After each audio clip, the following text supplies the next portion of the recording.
Assalamualaikum warahmatullahi wabarakatuh.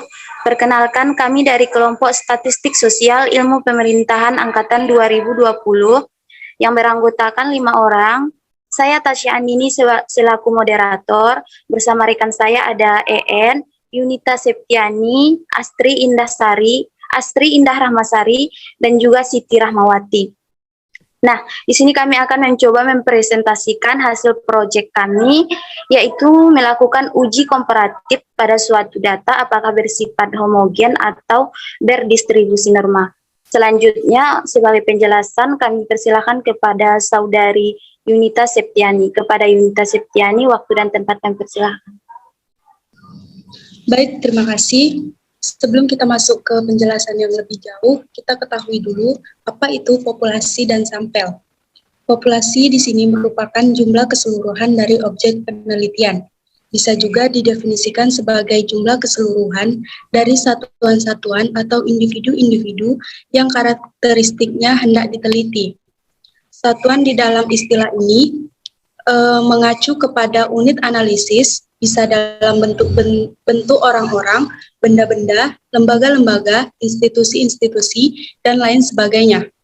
Sedangkan sampel secara sederhana bisa diartikan sebagai bagian kecil dari objek penelitian yang dipilih oleh peneliti, sehingga dari keseluruhan objek penelitian disebut dengan istilah populasi. Kemudian diambil beberapa saja, objek yang diambil inilah yang disebut sebagai sampel.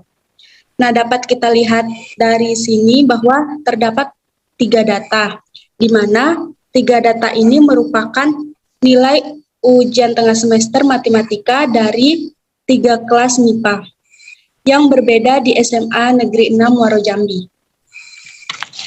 Adapun populasi dari proyek ini adalah nilai UTS MTK siswa SMA Negeri 6 Muaro Jambi.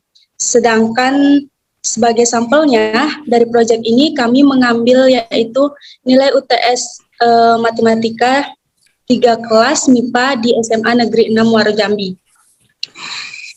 Sedangkan teknik pengambilan sampelnya kami di sini mengambil secara acak atau random. Terima kasih kepada Saudari Yunita Septiani. Selanjutnya penjelasan yang kedua disampaikan oleh Astri Indah Rahmasari. Kepada Saudari Astri Indah Rahmasari, disilahkan.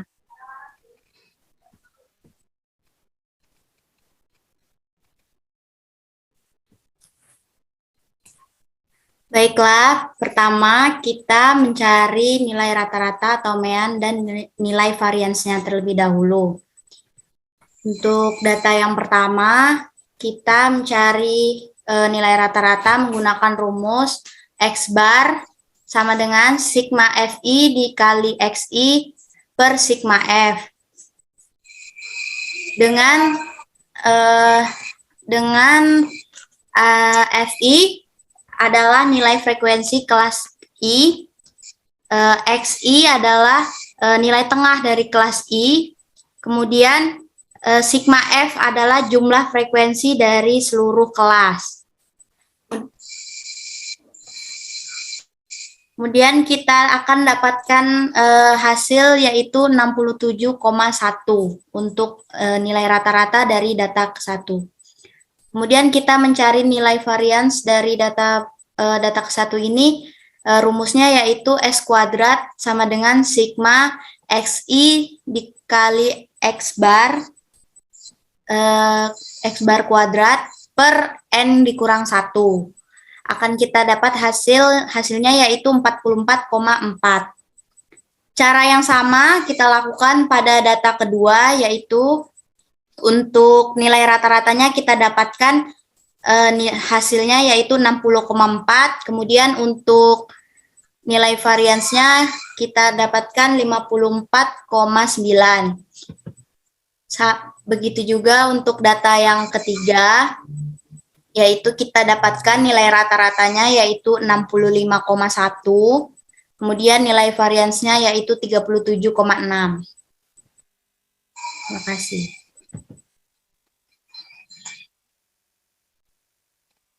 Penjelasan selanjutnya kami persilahkan kepada Saudari Siti Rahmawati. Kepada Siti Rahmawati disilahkan. Baiklah. Pembahasan selanjutnya yaitu uji homogenitas. Uji homogenitas bertujuan untuk meyakinkan bahwa sekumpulan data yang akan diukur memang berasal dari populasi yang homogen atau sama. Perhitungan homogenitas dilakukan peneliti saat ingin membandingkan sebuah sikap, intensi, dan perilaku atau varians pada dua kelompok populasi. Di sini terdapat nilai varian sampel yaitu S kuadrat dengan nilai X1 44,4, nilai X2 yaitu 54,9, nilai X3 yaitu 37,6. N X1 yaitu 80, X2 yaitu 80, dan X3 80. Dengan signifikasi alfa sama dengan 0,05. Penyelesaian. Variabel X1 dengan derajat bebas sama dengan N kurang 1 yaitu 79, S kuadrat I dengan nilai 44,4, log S kuadrat I yaitu log 44,4 sama dengan 1,65. Derajat bebas dikali log X kuadrat I yaitu 79 dikali dengan 1,65, hasilnya yaitu 130,35. Begitupun seterusnya. Selanjutnya yaitu varian gabungan. Adapun rumusnya yaitu S kuadrat gabungan sama dengan N1 dikali S kuadrat 1 ditambah N2 dikali S kuadrat 2 ditambah N3 dikali S kuadrat 3 per sigma N, yaitu hasilnya 45,63. Selanjutnya yaitu log varian gabungan. Log S kuadrat gabungan sama dengan log 45,63 yaitu 1,6592. Selanjutnya yang keempat yaitu nilai B. Adapun rumusnya yaitu B sama dengan log S kuadrat gabungan dikali sigma derajat bebas. Hasilnya yaitu 392,23. Selanjutnya yang kelima yaitu nilai X hitung. Adapun rumusnya yaitu X kuadrat hitung sama dengan ln 10 dikali B dikurang sigma dB dikali log S kuadrat I. Adapun hasilnya yaitu 0,897. Selanjutnya yang keenam yaitu membandingkan X kuadrat hitung dengan X kuadrat tabel. Untuk nilai alfa yaitu A sama dengan 0,05 dengan dB sama dengan K dikurang K dikurang 1 sama dengan 3,1, yaitu hasilnya sama dengan 2. Maka berdasarkan tabel Chi-square diperoleh X kuadrat tabel sama dengan 5,991.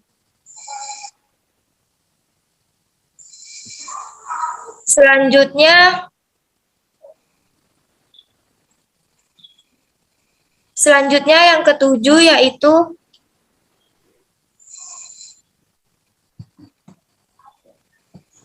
X kuadrat hitung kurang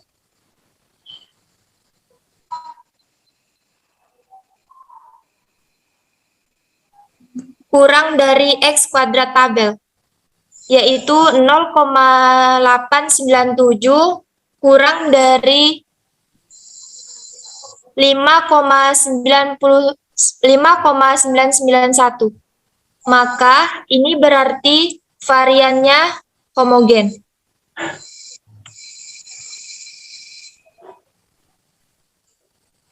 Untuk penjelasan terakhir, kami persilahkan kepada Saudari EN. Kepada Saudari EN disilahkan. Baiklah, dilanjutkan dengan menguji normalitas. Uji normalitas itu digunakan untuk mengetahui kalau data itu berdistribusi normal atau tidak. Nah, yang pertama kita mencari standar deviasi. Kita kuadratkan nilai XI atau nilai tengahnya. Lalu setelah itu dikali dengan FI. Nah, di tabel nomor 3 kita kalikan dulu FI dikali XI baru dikuadratkan. Nah, dihasilkan XI kuadrat 31.171, FI dikali XI kuadrat hasilnya 39.8062. Hasil dari FI dikali XI kuadrat sama dengan 28.836.900. Nah, kita cari standar deviasi, dapatlah hasil 21,67. Lanjut dengan membuat tabel B. Kita buat datanya, ada 7 kelas di sini. Itu sudah tercantum batas kelas didapat dari kelas paling data paling pangkal 25. Jadi batas kelasnya 24,5 dan seterusnya. Nilai Z itu didapat dari batas kelas dikurang X bar dibagi standar deviasi. Lanjut, luas tiap kelas interval didapat dari slide yang di bawah, nanti akan saya jelaskan. Dan FH juga, ini frekuensi observasi dikurang frekuensi yang diharapkan kuadrat dibagi frekuensi yang diharapkan. Itu hasilnya ada di situ. Lanjut slide selanjutnya. Nah, ini penjelasannya. Mencari luas tiap kelas interval. Tadi udah didapatkan nilai Z. Nah, terus ini luas tiap kelas interval ini dicari berdasarkan tabel Z dengan catatan kalau tandanya sama maksudnya itu min, kalau tandanya sama dikurang, kalau tandanya beda itu ditambah. Lanjut. Nah, selanjutnya kita mencari frekuensi yang diharapkan dengan rumus luas tiap kelas interval dikali dengan N. Lanjut, Astri.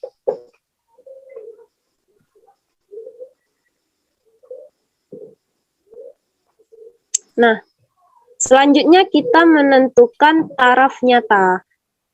Dengan rumus X2 tabel sama dengan X2 dikali dalam kurung 1 dikurang alfa dikali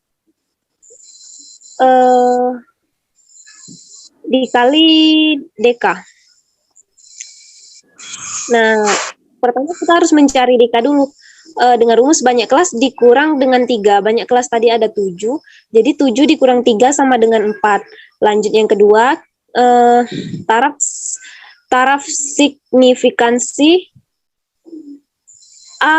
alfa sama dengan 0,1 atau yang alfa sama dengan 0,05. Kita ambil yang 0,01, maka X2 tabel sama dengan X kuadrat dikali 1 dikurang alfa yang berisikan tadi 0,01 dikali DK-nya tadi 4.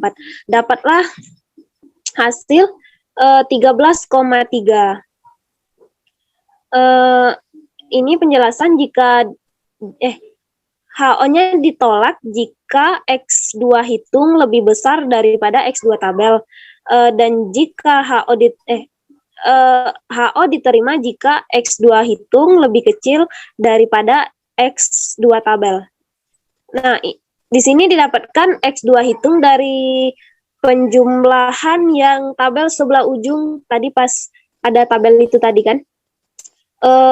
Didapat hasil 20.7936 dan X2 tabel yaitu 13,3. Maka HO ini ditolak karena HO ditolak artinya nilai siswa dalam UTS MTK tidak berdistribusi normal.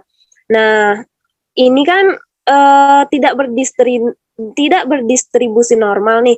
Nah, maka kita dapat melakukan beberapa cara, yaitu melakukan penambahan data sampel. Semakin banyak data, maka akan semakin besar pula kemungkinan data berdistribusi normal.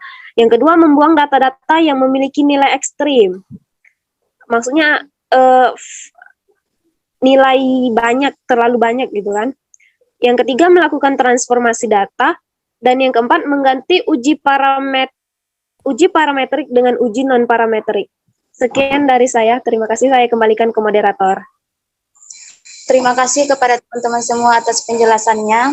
Adapun kesimpulan dari ketiga data di atas, diketahui bahwa hasil dari nilai ujian tengah semester siswa SMA 6 Muaro Jambi yaitu bersifat homogenitas dan berdistribusi normal.